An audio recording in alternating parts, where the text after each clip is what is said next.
What do you make of the recent volatility we've seen in Bitcoin? Is it par for the course for somebody who's been looking at it for longer, or does something feel new about this? Something feels new, not in terms of the volatility, it's roughly where it has been. It's been choppier, basically since March to May, Bitcoin top first, then Ethereum. They really haven't broken out again. So they've been this big kind of sloppy range that goes up and down a lot. And I've been thinking about that because normally, at this point in the crypto cycle, you'd have seen mass retail participation and this explosive run. I was expecting it, as was many. Hasn't materialized. Why? Now, is there a structural change in the market, or is it because crypto is discretionary spending or discretionary investment? And if you've raised prices on people, they have less money, retail participation, to put into crypto. So maybe that's why the flow. So we've not seen the kind of number of new wallets and all of the other metrics follow when we had the recent high. And it makes me think that people don't have money to put in. That would be a cause. What if it's a symptom? What if they feel insecure and they see it as a risk asset and they don't see it as a risk asset because the narrative is like, this is a long-term inflation hedge. Yeah. And we'll talk a bit about that because it's not traditional inflation. Right. It's actually about central bank debasement. And the central bank debasement is slowing its rate of change because they're tapering, i.e. they're injecting less money each month in. So it's that it reacts to and not to inflation numbers. They're two different things. And in the end, we're talking about inflation that's running at 6-7% a year. Well, Bitcoin's up 100% and Ethereum's up 500%. So it's more than accommodated. But people think it needs to be tick for tick correlated.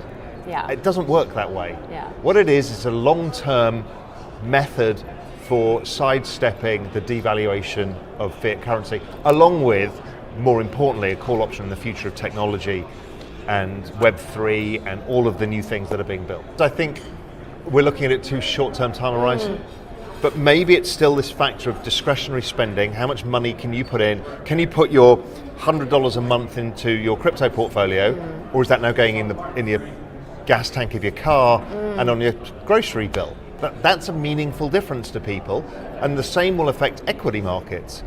So are the Robin Hood traders able to deploy as much capital into opportunities?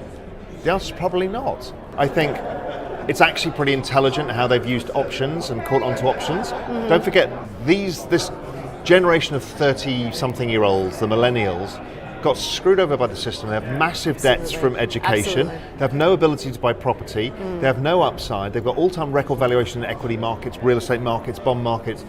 How are they supposed to make wealth? Right. They are risk takers by nature. They learned it in gaming. That's such an important point. Yeah, and so they come at a different mentality. Good for them. They will learn the lessons of what's too much they're betting on their options. They've also learned that crowd behavior works as well, and they can corral a community around an idea and participate together. So I just think it's different. And people look at the amount of options trading and go, this is excess speculation. No, this is a whole different group of people who trade in a different way. Much like when the systems funds and algos came into the market, everyone's like, oh God, they're terrible, the world's going to blow up. No, they still exist, they just trade in a different way. So you don't think the gamification, people say that like it's a dirty word, the gamification of course stock they do, trading. because it's supposed to be about your RIA advising you how to invest, and it should be about value investing and cash flows, and how dare they buy bankrupt companies.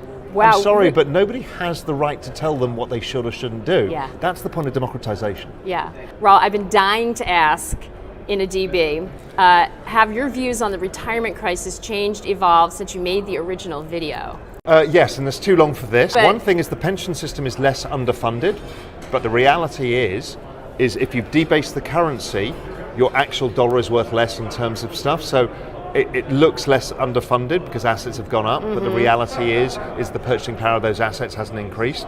So I think it's still a huge problem.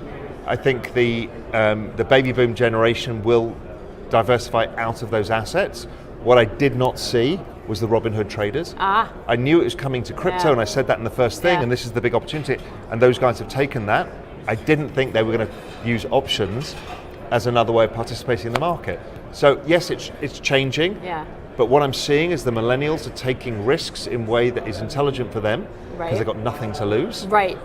But they've got everything to Lily gain. Frank has brought that up too. Why not go and if you lose, you've already lost. You already have nothing. But if you win, you're up 10x, and it's I've mentioned this before. Is what really annoys me again is people tutting at these people saying that's not how you do things. These are the same people on Twitter who won't be held accountable for losses. Right. Well, on Reddit, these people have got loss porn going on. They're like, God, look how much money I lost today. So they're being honest about what they're doing. They understand the risk, but they're also enjoying it. YOLO is a real thing. Why would institutions still allocate in crypto in Q1 knowing the Fed's tightening, and what would that do to asset prices? Why wouldn't they just wait on the allocation until the Fed concludes tightening? There is no correlation necessarily between crypto prices and Fed tightening. So we haven't seen that. Okay. And institutions move slowly. So it's taken them 2 years to get the approval to trade. And I've spoken to a number of people here, whether it's Fireblocks or whether it's the guys at Luca, talking about all they're doing is onboarding these people. And it takes them a year to get their investment committee approvals, and then they need to set up their back office infrastructure and do all of this. What they're thinking of is a long-term allocation. They're not traders, these institutions. They're thinking, okay, we want to put 2% of our portfolio in crypto, and we have to start somewhere. And usually they all act like sheep because they start at the beginning of the year. And then they operate quarterly and they rebalance. And that does change the structure of markets. Because if crypto's gone up a lot or gone down, if it's gone up a lot, they'll sell some to reduce the exposure back to where they want it to be, their 2%. But if it's fallen, they'll buy it. So it does dampen volatility over time and change the structure of markets. I think it's a good thing. What about Mark's comment that there may be, if there's a sort of institutional, because in some ways this is a threat to traditional institutions, do you think they're shorting it, or do you think there's the more institutions get involved, does it change the dynamic at all? I mean, the point being is, why are we tutting at futures traders for shorting it? It's a free market. Right. People should be able to take the view. If we're right, and it can withstand it. It should withstand it if it's a. Of course, it should. If it's a real asset and it's got real value over time and it's going to go exponential over time, then it's just part of the market. So it doesn't really matter. And people can get frustrated in the short term because it's not following what they would like it to do. The market doesn't do what you would like it to do. It does what it does. And you have to adjust accordingly to that. Look, some people are traders. They're short term. They want to buy and sell. I don't think that's the right thing to do in exponential trends. They're volatile by nature, and all you're looking for is, what is the network adoption? Are people joining the network? Are people building on top of it? That's all that matters, because price will follow. So trying to figure out, where the price is going to be at any one point in time. And I wrote a tweet thread about this. It's like, there are no gurus. Nobody knows. Everyone's just trying to figure it out best we can based on the experience that we have. And the market will go where it goes. But the hypothesis, that's the thing you need to test. And the hypothesis is not, does Bitcoin go down to 40K? Does it end the year here? It's not that. The hypothesis is, if we're right, this whole Web3 revolution means there is a mass adoption of this space. Is that happening? And by all accounts, all we're seeing is continued adoption.